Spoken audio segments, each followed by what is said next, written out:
I know, I'm an animal, right?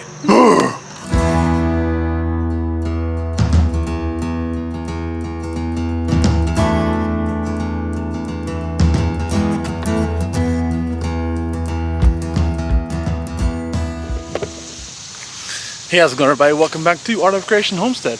My name is Jason. It is a beautiful Sunday afternoon, Southwest Ohio. Okay, so understand when we go through this, we're in Southwest Ohio gardening zone 6A to 6B. We're gonna call it 6A and a half, right? So we're out here on the line, but we're gonna go through, show you what's growing still. Here we are, middle of August. Okay, the growing season is technically winding down, right? As far as for summer stuff, but we've got a lot growing. We're gonna plant some more stuff today, so be aware. All right, but first of all, I'm gonna show you how everything's looking, because we got a wild bunch of things going on. And it's nutty down here. Look, pandemonium, just everywhere. We got beans over here, winter squash over here. You see a kush on the background over there. See honey nut squash down in there somewhere. Honey nut squash down in there. Down in there, some more. Probably need to go ahead and get these things off of here soon. They're looking really nice. Yeah, they're supposed to be pretty small, so don't worry about that. They're supposed to be little personal size squashes. So we'll see how they are. Maybe a little bigger than that, but I don't know. We got a bunch of them in here. Little one growing right here. They look awesome. They're looking fantastic. We got some more summer squash over here. Oh, look at that yuppie grass growing through the fence, but summer squash is here. They're looking great. As you can tell, there's a beautiful one right here, but there's little squash bugs on them, so eventually squash bugs will win out, but that bad boy probably needs to get picked, don't he? Beautiful. The blossoms are looking great. You can see they're doing good. More squashes and squash bugs. Squash back there. That fight's pretty much a losing battle, but if you can just manage it as long as you possibly can, you can get some good squash. And as you can see, these summer squashes here are doing great. One thing we've noticed for us, that is, okay, just in our situation, who knows how it is for somebody else or for you, wherever, but for us in general, it seems like a good yellow summer squash does better for us planted later into the summer. We get far better squash plants and far better squash planting these things later into the year, because these right here are planted after we harvest our garlic. So our garlic is harvested end of June, start of July, and we plant these squashes in here after that, and they do fantastic. Pretty much every year we get a lot of good yellow squashes off the plants we plant where the garlic was at. Then we got more Blue Lake bush beans here, more over here. This is where our beets were at. The other one's where our onions were at. And so those are all replaced, ready to grow. This next one though is something we love to grow. It's, again, if you heard us talk much, we love to grow classic Appalachian food. So it's kind of this old style, old varieties of things. And this is one of those deals. It's awesome. A big, massive Cushall. Look at this bad boy. It's huge. You gotta think, now look, my hands are not little. I'm 6'3". And so I got not large hands, but good sized hands. This thing is massive. Look at it. Big, massive Cushall. It's amazing. And it's not full grown. Those things are so impressive. And a lot of times people think they're a gourd. It is not a gourd. It is a pumpkin-ish, squash-ish thing. I think it's classified as a pumpkin, I'm not sure. But it's amazing. And Angela makes a Cushall pie at Thanksgiving, is what it is. And it's awesome. It's akin to a pumpkin. It's like a pumpkin pie. And they're amazing. They're simply amazing. Angela makes those Cushall pies though, and it's something her grandmother did. Her grandma's from East Tennessee, and so she makes that like her grandmother used to make. Although she doesn't have her grandmother's recipe, she just makes her own, and it makes her mom remember what her mom did, you know. So it's kind of cool nostalgia thing, but also sometimes these classic old varieties are just better. Here beside me though is more green beans in a green stalk. This is a 3-tier green stalk, and it's got a lot of beans on there. See, they're looking just wonderful. A lot on there. Angela picked some today to let some of these others get growing, and we're gonna get what we can get, you know. But they look awesome. They're growing up and down through here really well. Not coincidentally, we are affiliates of Greenstock. Do want to let you know that they are having a big, massive Labor Day sale. So if it's something you're interested in, be patient. There's a great sale coming up before Labor Day. I can't tell you what it is, although I do know, but it's gonna be really good. And so if you want a green stalk, it's not gonna be a bad time to get one at Labor Day, okay? And before you jump inside your electric fence, make sure you turn it off while it's not hitting very hard. It did shock my fingers a little bit. But right behind me is another green stalk that has some more green beans in it. These aren't quite as mature, but they're doing really good. And see, it's good. Both of these varieties, by the way, are Contender bush beans, fast growing, high yielding bush beans. So they're looking great. And then behind me, you see this mass of sweet potato vines. A lot of sweet potato vines growing. We know they're growing sweet potatoes because if you saw our last video or one of our previous videos of our potato harvest, these are grown into some of the grow bags and the totes that we have potatoes in, and they were growing sweet potatoes down inside those. I had to uproot them to get the taters out, but you know, but they were growing sweet taters. So I'm excited what's going to happen inside of these. Now these sweet potatoes are in mostly 25-gallon grow bags, so big massive grow bags. There's some inside of 15-gallon ones, which is what the size we have most of our taters in. But these grow bags have been a really effective way of growing potatoes and sweet taters in the past for us. I do want to show you something else real fast before I get started on what I'm doing. These Purple Reign tomatoes, okay, R-E-I-G-N. We did an update on them, said hey, they're looking great. Thought they were putting out a lot of good tomatoes. We've got 3 of them planted, okay? I'm gonna be very clear about what happened, about what's going on here. We planted 3 Purple Reign tomatoes, right?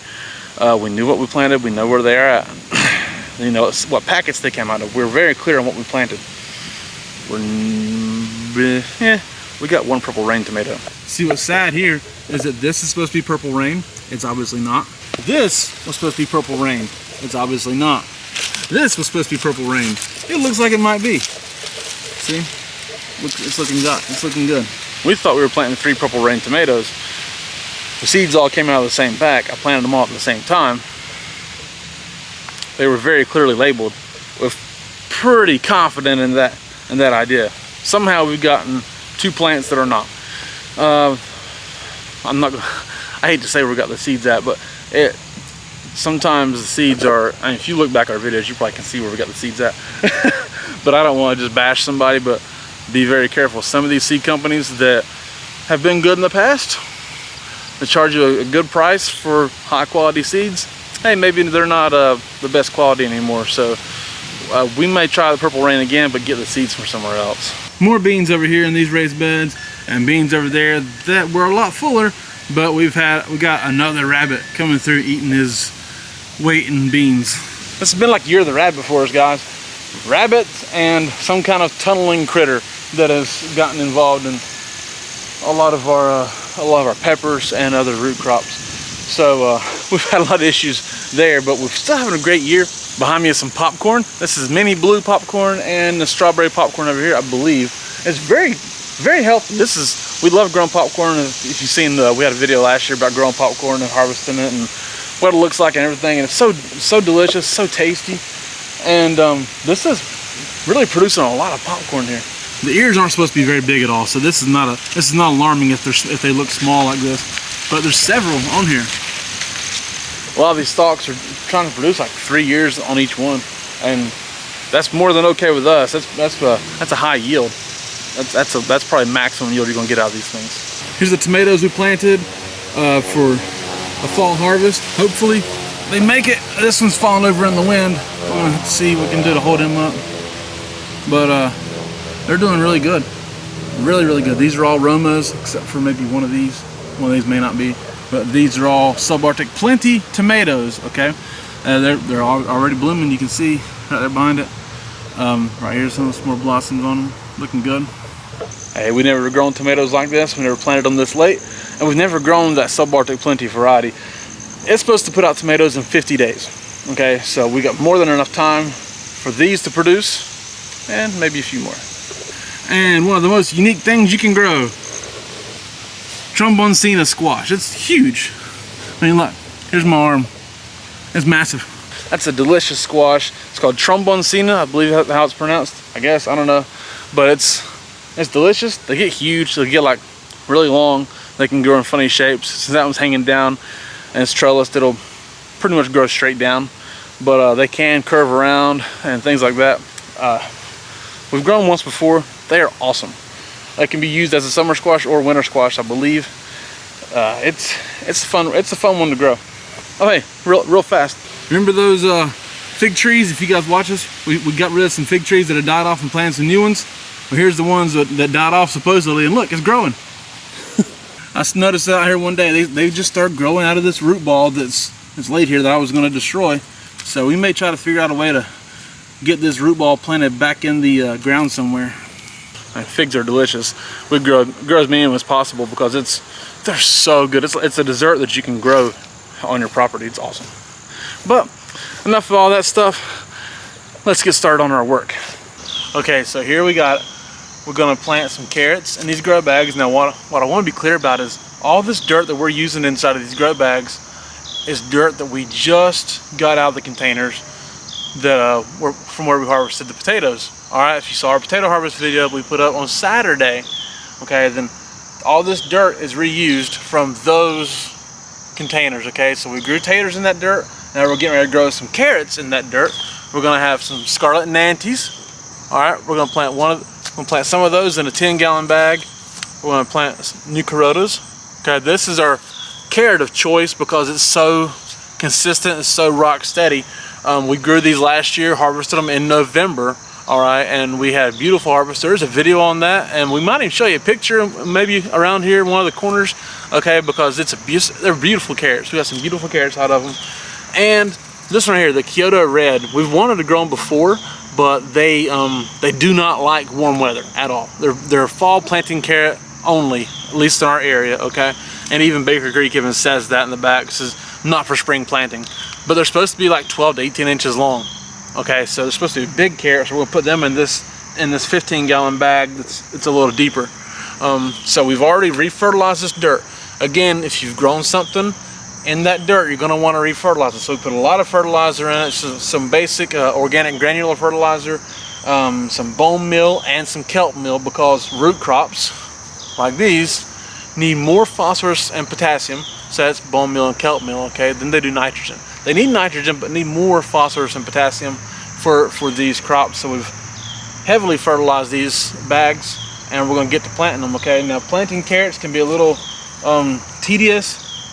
It can be frustrating, can be all the above because they're such small seeds.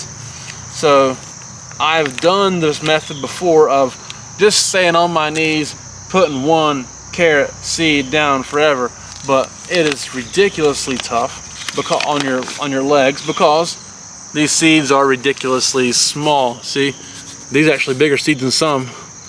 Now Kyoto Reds are, you get fewer seeds, so I'm gonna try and be less liberal with these seeds, okay? But all I'm gonna do is I'm gonna kind of take my side of my hand, karate chop out a spot here, kind of lay them out here, just gentle, just a little indentation. Now they are kind of narrow carrots, so you can get a little more space, but we just want to make sure we get some good carrots in here. So we're gonna give them 3 wide. I ain't gonna put a couple of, just 3 wide. Give them space, okay? How can you karate chop gently? Just pop, pop, pop, pop. See, just like that. I just did. And I'm gonna take them and try to gently sprinkle it. I went a little heavy-handed right there, so I'm gonna try and sprinkle through. And what I'm gonna do then is, obviously you don't want this many seeds, but after you do this and they germinate, also germination on carrots can be a little sketchy, so you may want to plant more seeds than you want, than carrots you want anyways. So, but just gently sprinkle through, and then once they come up, you gotta thin them. All right, you'll thin them to appropriate distance apart from each other. Okay, so you do that, gently sprinkle best you can. There's a little heavy-handed here and there. It's gonna be okay. You can thin them. It's all right. And so then once you're done, okay, once you're done, you just gently put the dirt back over top, okay, and pat it down. You need that good soil to seed contact, okay?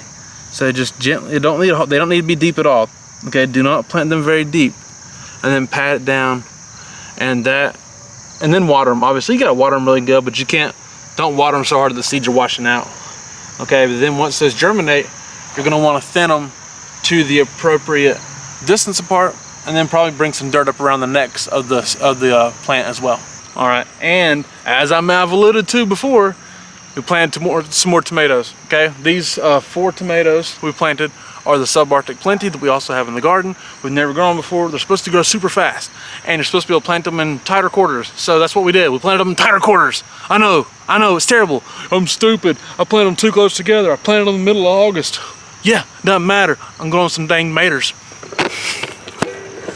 As you can see, this is a 10-gallon bag. It's a 15-gallon bag. Yes, we planted them kind of close. We're just trying to grow some tomatoes real fast, okay? We'll see what happens. I'm doing something else stupid. I'm gonna plant some broccoli, direct sow, right now, middle of August. What am I doing that for? You're supposed to start it indoors. I didn't, big deal. We're gonna take some broccoli seeds, put them right here, and see what happens. Okay, I'm gonna plant them thick too. Not even properly spaced. I know, I'm an animal, right? All right, thank you guys so much for watching, and thank you so much for enduring that last little bit of ranting I had, okay? But we're just gonna plant some seeds, we're gonna plant some vegetables, we're gonna do everything we can to grow as much food as possible in our small space. So follow along, we'll see how it goes, all right? Thank you guys so much for watching. We do appreciate it. My name is Jason. It's Art of Creation Homestead. We love y'all. God bless you and goodbye.